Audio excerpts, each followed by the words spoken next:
రోమపత్రిక 1వ అధ్యాయం 18 నుంచి 20 వచనాలను అందరం కలిసి చదువుదాం. దుర్నీతి చేత సత్యమును అడ్డగించు మనుషుల యొక్క సమస్త భక్తిహీనత మీదను దుర్నీతి మీదను దేవుని కోపము పరలోకము నుండి బయలుపరచబడుచున్నది. ఎందుకనగా దేవుని గూర్చి తెలియ సత్యమైనది ఏదో అది వారి మధ్య విశదమై ఉన్నది. దేవుడు అది వారికి విశదపరచెను.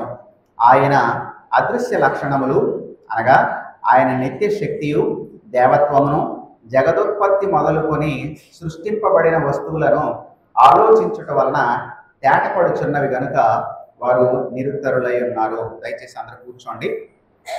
గత వారం దేవుని ఉగ్రత గురించి మాట్లాడుకున్నాం. దేవుని గుణలక్షణాల్లో దేవుడు ప్రేమామయుడు అనే సత్యము ఉంది, దేవుడు మహోగ్రత గలవాడు అనే సత్యం కూడా ఉంది. మనుషులమైన మనం దేవుణ్ణి ఒక కోణంలో మాత్రమే అర్థం చేసుకున్నాం. ఆయన ఎల్లప్పుడూ కృప చూపించేవాడు, ప్రేమ చూపించేవాడు అని మాత్రమే అనుకోవడం వలన మనం దేవునికి తగిన విధంగా జీవించలేకపోతున్నాం. దేవునికి సరైన రీతిలో మనం భయపడట్లేదు. మనం అయితే దేవుడు మహోగ్రత గలవాడు. మొత్తం బైబిల్ అంతటినీ కూడా గమనిస్తే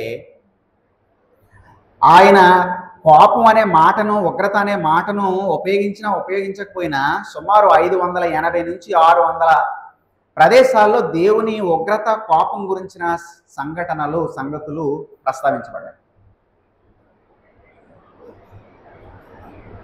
ఆయన కోపించడానికి నిదానించేవాడే, కానీ కోపిస్తాడు.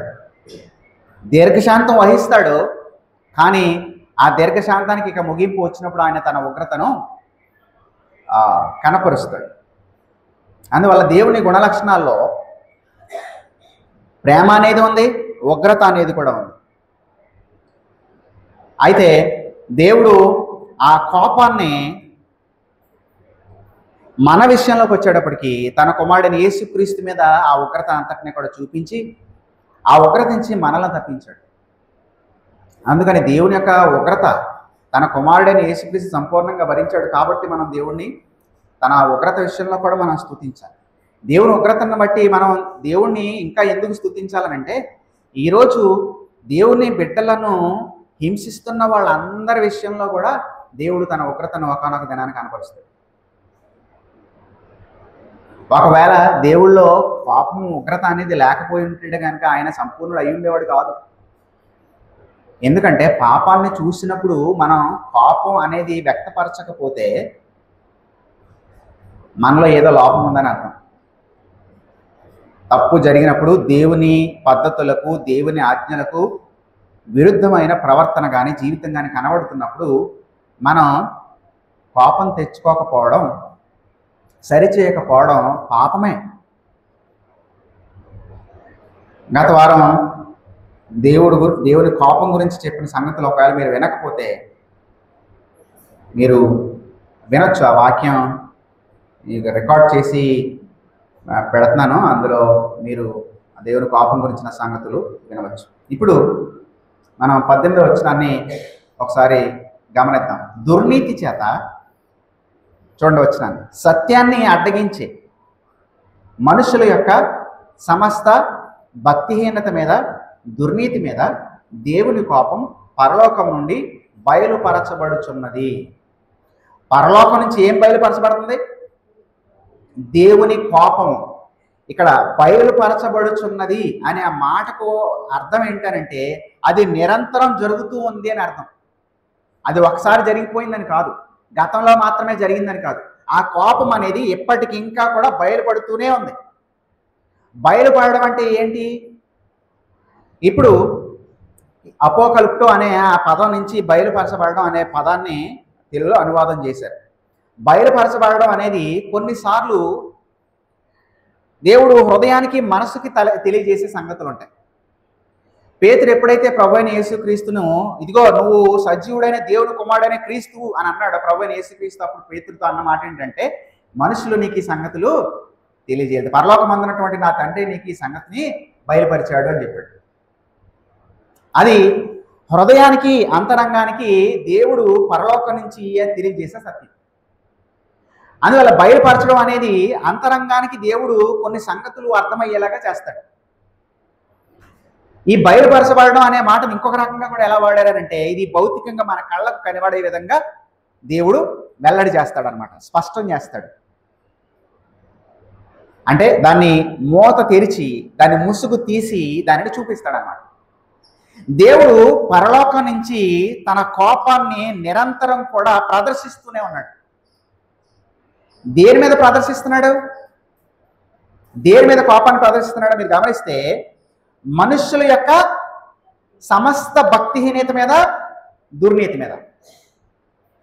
గమనించండి, అక్కడ రెండు పదాలు ఉన్నాయి, భక్తిహీనత, దుర్నీతి. ఈ రెండింటి పైన కూడా సమస్త అనే మాట కూడా అన్నాడు. All unrighteousness and all ungodliness, against all ungodliness, against all unrighteousness. సమస్త భక్తిహీనత మీద, సమస్త దుర్నీతి మీద దేవుడు తన కోపాన్ని నిరంతరం ప్రదర్శిస్తూనే ఉన్నాడు పరలోకం నుంచి.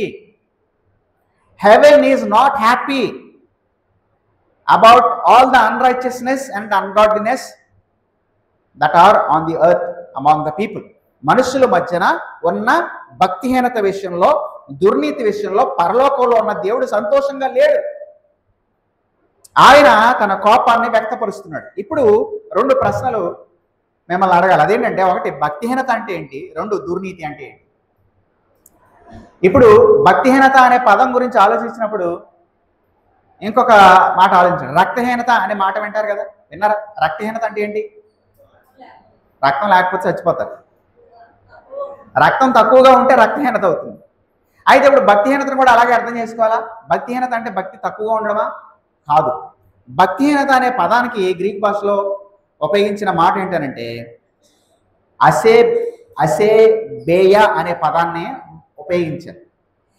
ఈ అసేబేయ అనే పదానికి అర్థం ఏంటంటే దేవుని విషయంలో ఉన్న నిర్లక్ష్య ధోరణి, దేవుని విషయంలో ఉన్న లెక్కలేనితనం. ఇప్పుడు లెక్కలేనితనం అనే మాట మనం మాట్లాడుకుంటూ ఉంటాం కదా. ఎవరైనా పెద్దవాళ్ళు మాట్లాడుతారనుకోండి, కొన్ని సందర్భాల్లో కోపంగా ఉన్న వ్యక్తులు, అది ఇంట్లో వాళ్ళు, పిల్లలు కావచ్చు, పెద్దలు కావచ్చు, లెక్క చేయకుండానే, ఏమి చెబుతున్నా పట్టించుకోకుండానే, వినకుండానే ముందుకెళ్ళిపోతాం. అప్పుడు అనుకుంటాం, నా మాట అంటే లెక్కలేదు, నేనంటే లెక్కలేదు. భక్తిహీనత అనే మాటని ఇంగ్లీష్లో బాగా అనువాదం చేశారు, అన్గాడ్లీనెస్ అని. అంటే దేవుని పైనే వ్యతిరేకత అనమాట. దేవుడు అంటేనే నిర్లక్ష్యం, దేవుడు అంటేనే లెక్కలేనితనం. ఇప్పుడు దేవుడు అంటే ఈ లెక్కలేని తనం అనేది ఉంది. దాన్ని గమనించినప్పుడు దేవుడు మీకు కృప చూపించాలా?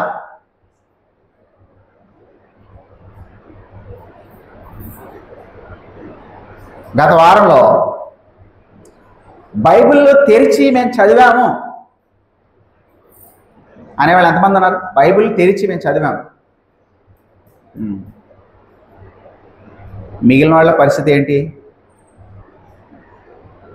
దేవుని వాక్యం అంటే, దేవుని మాటలు అంటే, దేవుడు అంటే లెక్కలేనితనం. అది దేవుడు అంటే లెక్కలేనితనం వలన ఏమొస్తుంది? ఇప్పుడు సమస్త భక్తిహీనత అన్న తర్వాత, దాని తర్వాత దుర్నీతి అన్నాడు.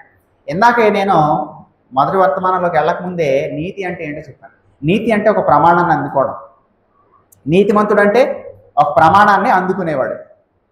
ఏంటి ఆ ప్రమాణం? దేవుని నీతి అంటేనేమో దేవుడు తన స్వభావాన్ని అందుకుంటాడు, ఎల్లప్పుడూ తన స్వభావానికి తగిన విధంగా ప్రవర్తిస్తాడు. మన విషయంలో నీతి ఏంటంటే దేవుడు ఇచ్చిన ఆజ్ఞలను సంపూర్ణంగా నెరవేర్చడమే నీతి. ఇప్పుడు దేవుని ఆజ్ఞలను ధిక్కరిస్తే దానినే మనం దుర్నీతి అంటాం. దేవుడు అంటే లెక్కలేదు కాబట్టి దేవుడి మాట అంటే కూడా, దేవుడి ఆజ్ఞ అంటే కూడా మనుషులకు లెక్కలేదు. దానినే భక్తిహీనత, దుర్నీతి అని అన్నారు.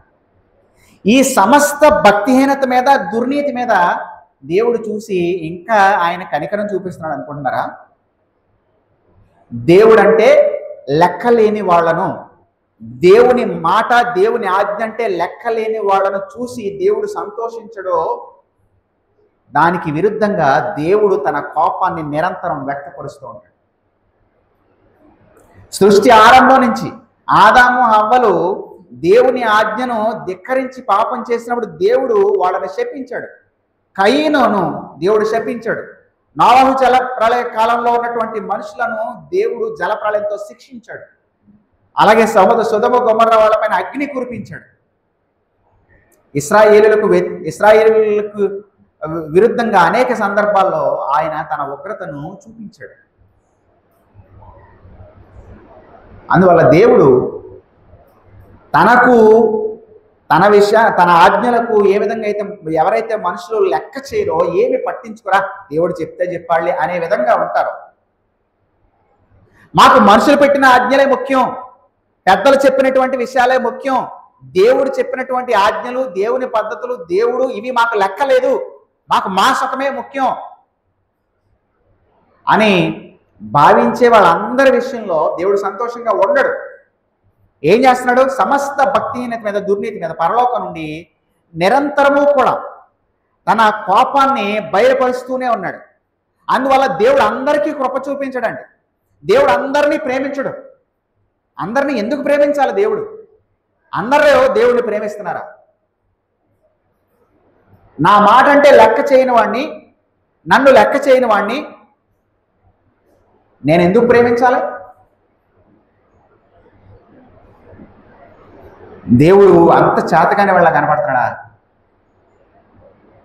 ఆయన్ని పట్టించుకోకపోయినా, ఆయన నిర్లక్ష్యం చేసినా, ఆయన మాటను నిర్లక్ష్యం చేసినా ఆయన ప్రేమ చూపించారా? మనుషులు దేవుని వాక్యాన్ని చదవరు, దేవుడిని ఆరాధించడానికి రారు. కష్టం రాగానే ఈ దేవుడు ఏం చేశాడు అని దేవుడు ప్రశ్నిస్తారు. ఇంట్లో వాళ్ళు ఎవరైనా మరణించగానే దేవుడు నాకు ఎంతో అన్యాయం చేశాడంట. దేవుడు న్యాయం చేస్తే నువ్వు ఎప్పుడో చావా. న్యాయం గురించి దేవుడి దగ్గర మాట్లాడను. దేవుడు నీకు ఇంకా కనికరం చూపించాడు కాబట్టి నువ్వు ఇంకా ప్రాణంతో ఉన్నావు. దేవుడు తన న్యాయాన్ని చూపిస్తే నువ్వు పాపం చేసిన మొదటి సందర్భంలోనే దేవుడు ఆకాశం నుంచి అగ్ని కురిపించి నేను నాశనం చేయాలి.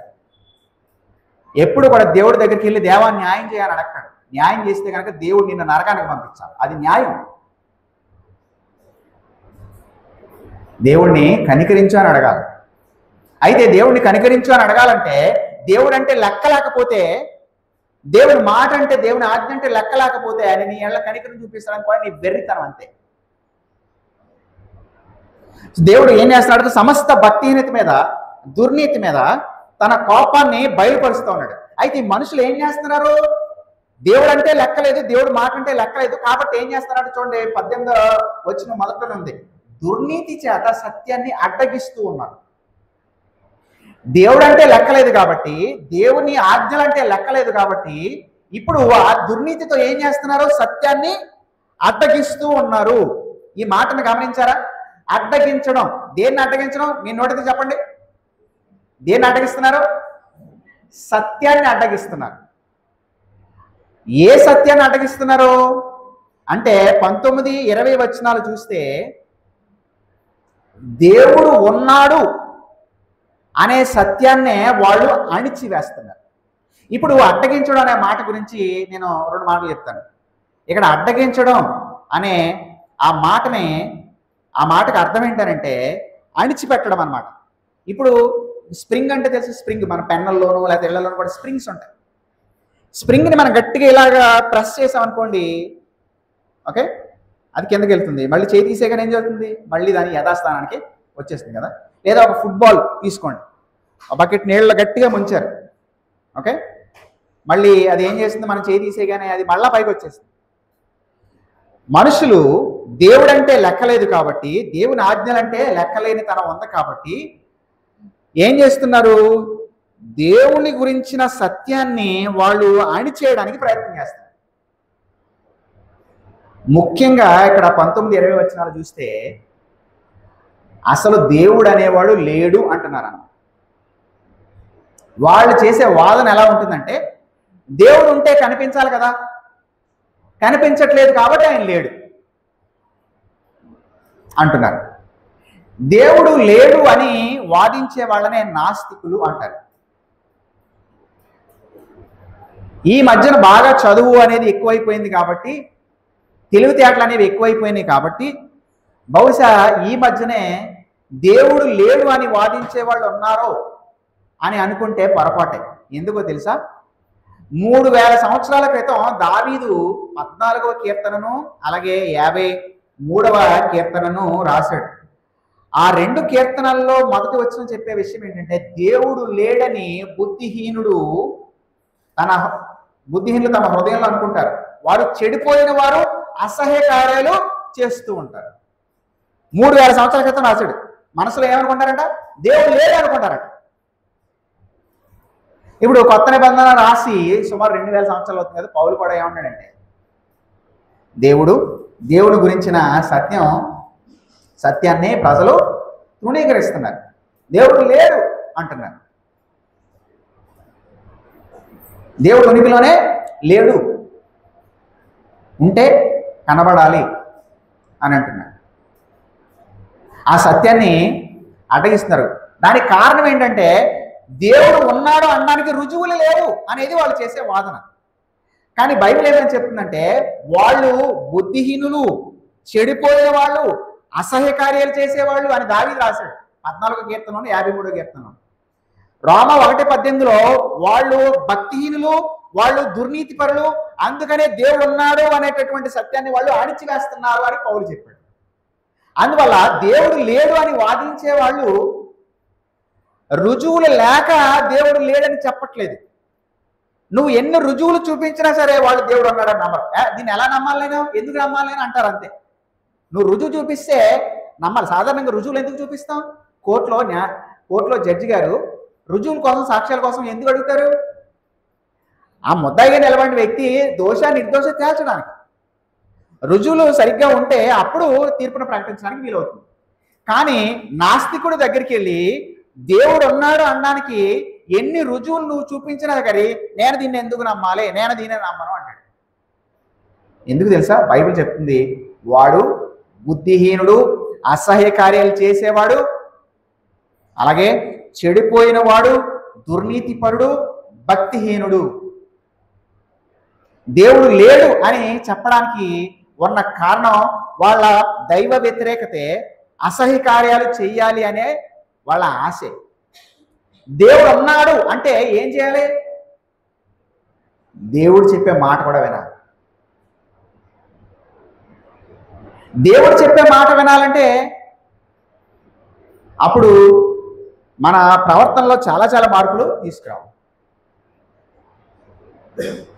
మనుషులకి తమ పాపం అంటే బాగా ఇష్టం. మనుషులు చీకటినే ప్రేమించారు అనే మాట. మనుషులకు వాళ్ళ శరీరాన్ని సుఖపెట్టుకోవడం ఇష్టం. మనుషులు తమ మనసులో పుట్టే కోరికలన్నింటినీ కూడా నెరవేర్చుకోవడం వాళ్ళకి ఇష్టం. మనుషులు జనాల ముందు గొప్ప వాళ్ళుగా తమను ప్రదర్శించుకుని గొప్ప పేరు ప్రఖ్యాతులు సంపాదించి సుఖభోగాల్లో తేలాలి అనేది మనుషులకి ఇష్టం. అందుకనే దేవుని లెక్క చేయరు, దేవుడి మాటను లెక్క చేయరు. అంతే తప్ప దేవుడు అంటే రుజువులు లేక కాదు. వాక్యం ఏమంటుందో తెలుసా? రుజువులు లేవు కాబట్టి మేము దేవుడిని నమ్మట్లేదు అనే వాళ్ళ విషయంలో వాక్యం ఏమంటుందంటే 19వ వచనం చూస్తే, ఎందుకంటే దేవుని గురించి తెలియశక్యమైనది ఏదో అది వారి మధ్య విశదమైనది, దేవుడు అది వారికి విశదపరచెను. అంటే విశదపరచడం అంటే స్పష్టం చేశాడు. దేవుడి గురించి మనుషులు ఏదైతే తెలుసుకోవాలో అది మనుషుల మధ్యలోనే ఉంది. దేవుడు దాన్ని వాళ్ళకి స్పష్టం చేశాడు. ఏ స్పష్టం చేశాడు? 20వ వచనం చూస్తే, ఆయన అదృశ్య లక్షణాలు అనగా ఆయన నిత్యశక్తి, దేవత్వము సృష్టిలో ఉన్నటువంటి వస్తువులను చూడడం ద్వారా అవి తేటగా స్పష్టమవుతూ ఉన్నాయి. అంటే సృష్టిలో ఉన్న వస్తువులను చూసినప్పుడు దేవుడు ఎంతో శక్తి కలిగిన వాడని, ఆయన అదృశ్యుడు అనే సంగతి మనుషుల హృదయంలో స్పష్టత వస్తుంది. ఇది సృష్టిలో సృష్టించబడినటువంటి మనుషులందరికీ కూడా సృష్టి ద్వారా దేవుడు ఇస్తున్నటువంటి జ్ఞానం. 19వ కీర్తనలో కూడా భక్తుడు రాశాడు, ఆకాశములు దేవుని మహిమను వివరించుచున్నవి, అంతరిక్షము ఆయన చేతి పనిని ప్రచురపరుస్తున్నది అని. పగటికి పగలు బాధ చేస్తున్నది, రాత్రికి రాత్రి బాధ చేస్తున్నది. అంటే దాని అర్థం ఏంటంటే పగలు రాత్రి మనం పుట్టిన నాటి నుంచి కూడా అవి క్రమం తప్పకుండా వస్తూనే ఉన్నాయి. దాని అర్థం ఏంటి? భూమి తన చుట్టూ తాను తిరుగుతుంది, ఆపల. అలాగే వర్షాకాలం, వేసవికాలం, శీతాకాలం మనం పుట్టిన నాటి నుంచి క్రమంగా వస్తూనే ఉన్నాయి. అంటే దాని అర్థం ఏంటి? భూమి సూర్యుని చుట్టూ తిరుగుతూనే ఉంది. ఎంత క్రమంగా సృష్టి అనేది జరుగుతూ ఉంది అంటే దీని వెనక దేవుడు కాకపోతే మరి ఎవరున్నారు?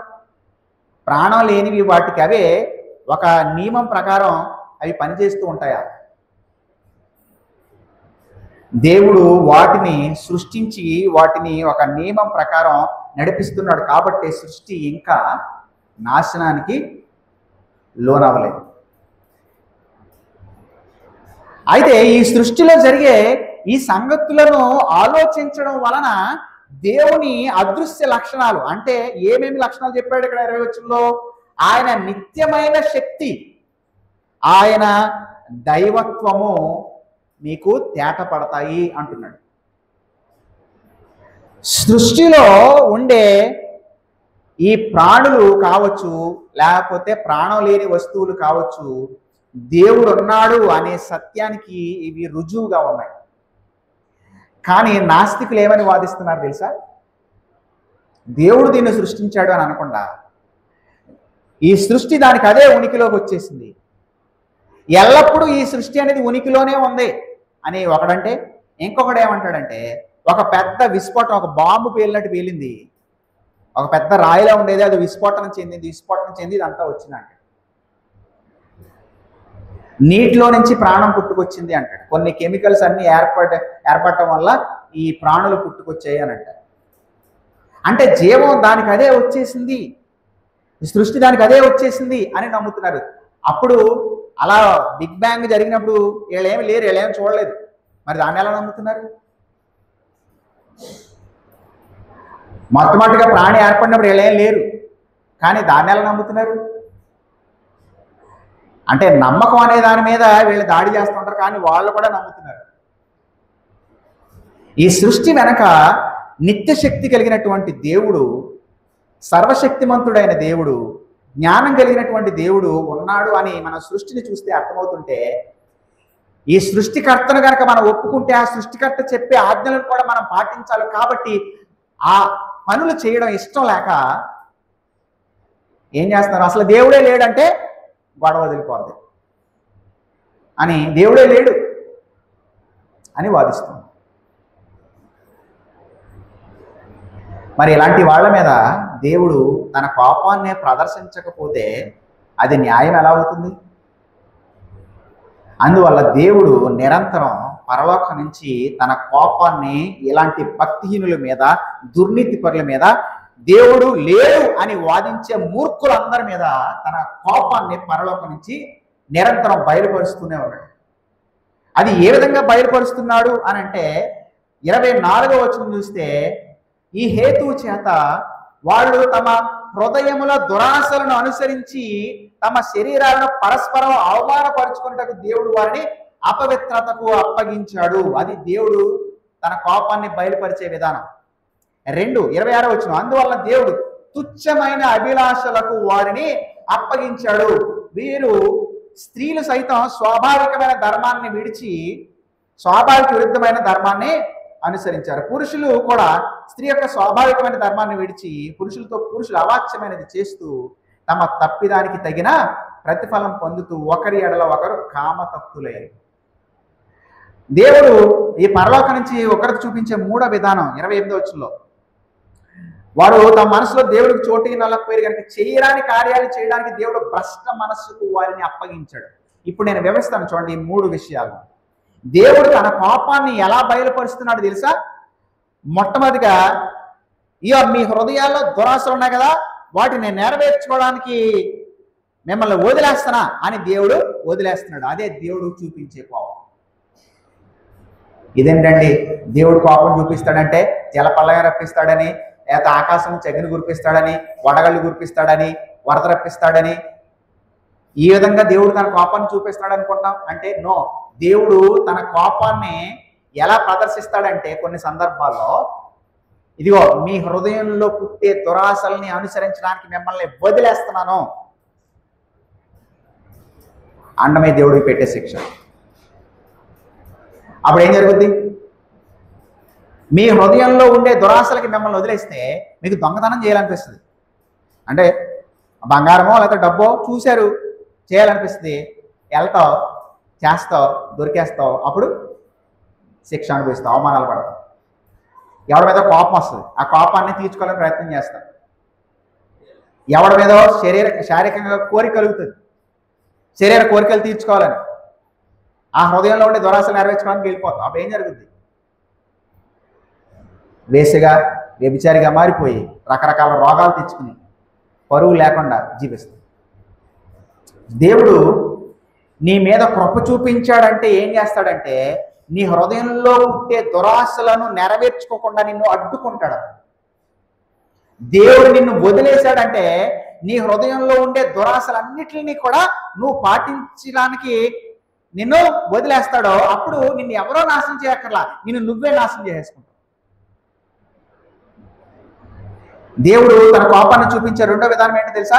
తుచ్చమైన అభిలాషలకు మనుషుల్ని వదిలేస్తాడు. అందుకని స్త్రీలు స్త్రీలను పెళ్లి చేసుకుంటున్నారు, పురుషులు పురుషుల్ని పెళ్లి చేసుకుంటున్నారు. రాబోయే రోజుల్లో మన భారతదేశంలో కూడా పిల్లలు వచ్చి ఒక అమ్మాయి వచ్చి ఇంకొక అమ్మాయిని తీసుకొచ్చి ఇదిగో నేను ఈ అమ్మాయిని పెళ్లి చేసుకోవాలనుకుంటున్నాను, ఇదిగో నేను ఈ అబ్బాయిని పెళ్లి చేసుకున్నానని ఇంకొక అబ్బాయి చెప్పడం మనం ఆశ్చర్యపోయే సంగతులేం కాదు. అమెరికాలో ఇప్పుడు ఇది చట్టబద్ధం అయిపోయింది. వాళ్ళు ఏమనుకుంటున్నారంటే మేము ఈ మనిషి దశలుగా ఎదుగుతున్నాడు కదా, మేము కొత్త దశకు చేరుకున్నాము, పురోగతి ఆ డెవలప్మెంట్లో ఇదొక నెక్స్ట్ స్టేజ్ అనుకుంటున్నారు. కానీ వాక్యం ఏమంటుందంటే దేవుడు తుచ్చమైన అభిలాషలకు అప్పగించారు. కాబట్టి స్త్రీలు పెళ్లి చేసుకున్నారు, పురుషులు పురుషుల్ని పెళ్లి చేసుకుంటూ కామంతో రగిలిపోతున్నారు. ఇది దేవుడు మానవాళి పైన వేస్తున్నటువంటి శిక్ష. ఇది దేవుడు తన కోపాన్ని ప్రదర్శించే విధానం. ఇది అన్నిసార్లు పైనుంచి అగ్నే కురవదు. ఇక 28వ వచనం చూస్తే వారు తమ మనస్సులో దేవునికి చోటివ్వలేదు కాబట్టి చెయ్యరాని కార్యాలు చెయ్యడానికి దేవుడు భ్రష్ట మనస్సుకు వాళ్ళని అప్పగించాడు. అంటే భ్రష్టమైన మనస్సు అంటే దేవుడికి విరుద్ధంగానే బ్రతికేటటువంటి ఆ బ్రతుకి దేవుడు అప్పగించేస్తాడు. ఇప్పుడు పిల్లలకి సంపూర్ణమైన స్వేచ్ఛని ఇచ్చామనుకోండి, మనం వాళ్ళని ప్రేమించినట్లా? నో. మనం వాళ్ళకి సంపూర్ణమైన స్వేచ్ఛను ఇవ్వకూడదు. మనం వాళ్ళ స్వేచ్ఛ ఇస్తే ఏం చేస్తారు తెలుసా? నేను స్కూల్కి వెళ్ళండి డాడీ అంటారు.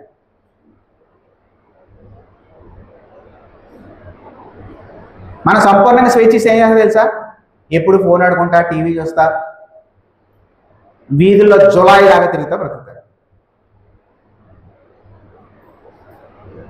పిల్లలకి సంపూర్ణంగా స్వేచ్ఛ ఇవ్వడం అంటే ప్రేమించడం కాదు, నాశనం చేయడం.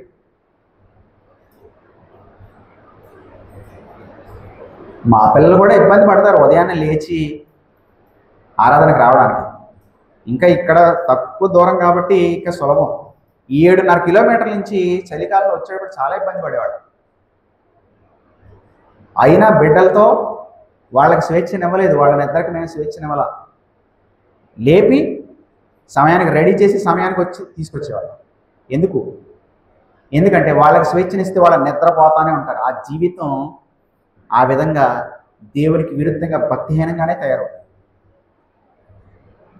బిడ్డలను ప్రేమించడం అంటే వాళ్ళకి సంపూర్ణ స్వేచ్ఛనివ్వడం కాదు, ప్రమాదం లేని విషయాల్లో మనకు స్వేచ్ఛనివ్వడం. కానీ వాళ్ళని వాళ్ళ మార్గానికి వదిలేస్తే వాళ్ళు తప్పుదారిలోకి వెళ్ళిపోతున్నారు. ఎందుకంటే జ్ఞానం లేని వాళ్ళు ఏది మేలో ఏది కీడో తెలుసుకోలేనటువంటి పరిస్థితుల్లో పిల్లలు ఉంటారు. అందువల్ల నిజంగా మీ బిడ్డలను శిక్షించడం అంటే వాళ్ళని వాళ్ళ మనసుకి వదిలేయడమే. దేవుడు మనుషుల పైన విధించే ఆ శిక్ష ఎలా ఉంటుందంటే ఒకటి వీళ్ళ శరీరంలో ఉండే హృదయంలో ఉండే దురాశను అనుసరించుకోవడానికి నేను వదిలేస్తున్నాను అని అంటేనే అది దేవుడు వేసేటటువంటి శిక్ష.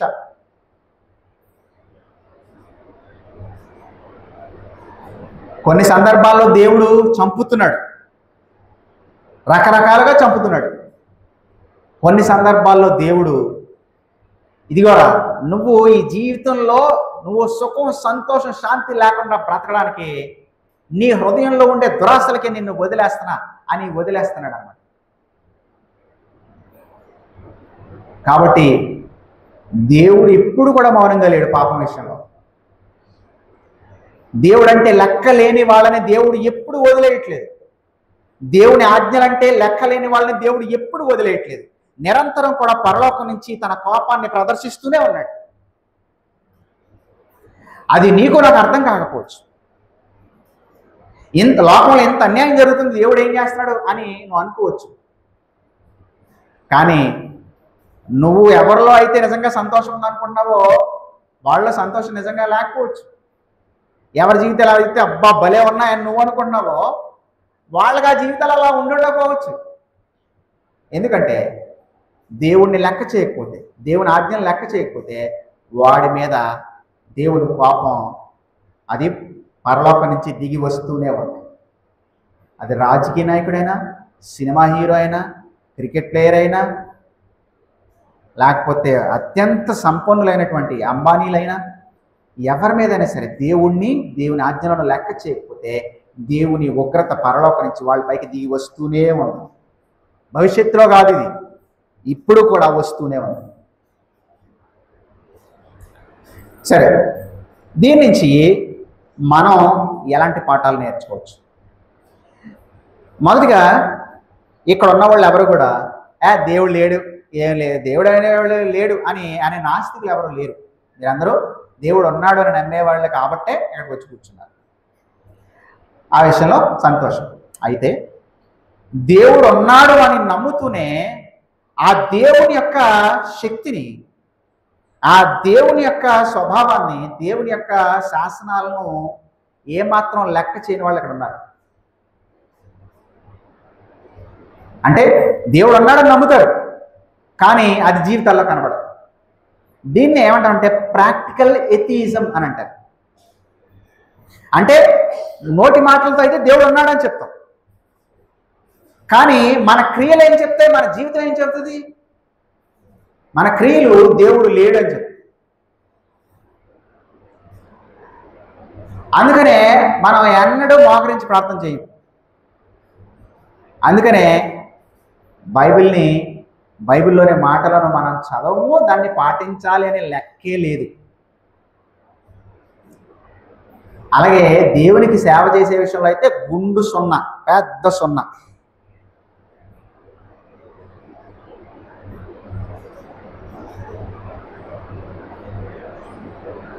మీరు ఇక్కడికి సమయానికి రాకపోవడం ఒక సందర్భంలో జరిగిందనుకోండి, అది పొరపాటు. ప్రతిసారి ఇక్కడ 7ంటికి ఆరాధన మొదలైతే మీరు ప్రతిసారి 7:15, 7:30, 8ంటికి కూడా వస్తూ ఉంటే అది ఏంటది? మీరు దేవుడు ఉన్నాడు అని నమ్మట్లేదు. మీరు ఒకవేళ ఉన్నాడని నమ్మితే అది మీ జీవితంలో కనబడాలిగా. సినిమాకి వెళ్ళు అంటే, ఫంక్షన్కి వెళ్ళు అని అంటే, 2 రోజుల్లో పెళ్ళి ఉంది లేకపోతే ఫంక్షన్ ఉందని అనగానే ఇప్పటి నుంచే అన్నీ రెడీ చేసుకుంటాం. ఏ బట్టలు వేసుకోవాలి, ఎలా వెళ్ళాలి అని అంతా సిద్ధం చేసుకుంటాం. దేవుణ్ణి ఆరాధించడం అంటే ఎంత ప్రిపరేషన్, ఎంత సిద్ధపాటు ఉంటుందా? ఎంత సిద్ధపాటు ఉంటే ఆరాధన 7 గంటలకు మొదలైతే మీరు ఎన్నింటికి ఉండాలి? మీరు దేవునికి, దేవుని ఆజ్ఞలకు మీరు ఎంత ప్రాధాన్యతనిస్తున్నారో మీ ప్రవర్తన ద్వారా తెలియట్లేదా? కాబట్టి కొద్దిమంది దేవుడు ఉన్నాడు అని మాటలతో చెప్తారు తప్ప వాళ్ళ జీవితం ఏం చెప్తుందనంటే, అబ్బే దేవుడు ఉన్నాడు అని ఏమాత్రం కూడా జీవితాల ద్వారా కనబడదు. దీన్ని ప్రాక్టికల్ ఎథిజం అని అంటారు అని ఇందాక అన్నాను కదా.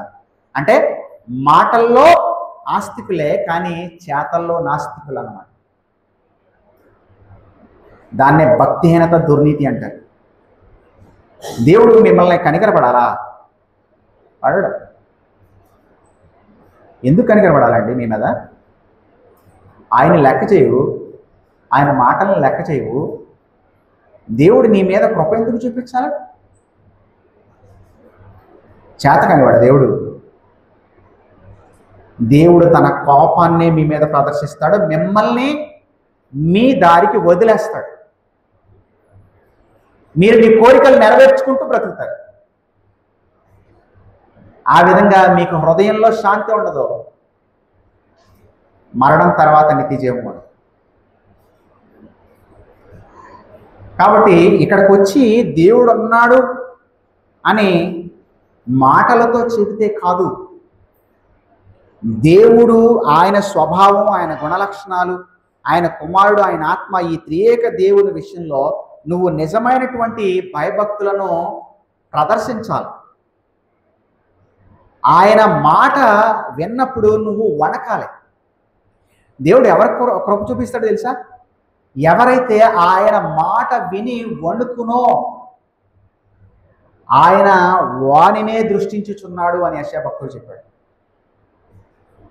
ఆయన వాక్యంలో ఇది ఉంది అని అంటే ఇక తిరుగులేదు, నేను దీన్ని పాటిస్తాను అని ఎవరైతే కంకణం కట్టుకుంటారో వాళ్ళపైన దేవుని అనుగ్రహం. అంతే తప్ప